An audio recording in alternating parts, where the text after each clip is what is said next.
Po. So, very prestigious group to. And then 3 kami doon na nanalo pala. Kaya Mhm. nakakatuwa.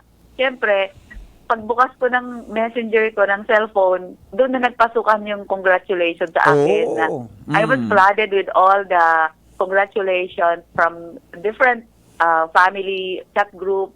Yung mga family, I consider, for example, UPPGA family, yung Opo. cardiology, yung internal Mm. medicine family, Mm. yung mga consultants namin, tumatawag pa sa akin. Mhm. Tuwang-tuwa sila for me. And then also yung aking mga members dito, yung kasamahan ko na colleague sa internal medicine, yung lahat ng internist ng Bicol. They Opo. also were calling me and messaging me, congratulations. And syempre, yung Bicol University, most of all, Yeah. nag-post pa sila ng congratulations sa Facebook page ng Bicol University na nag-viral. Sobrang dami.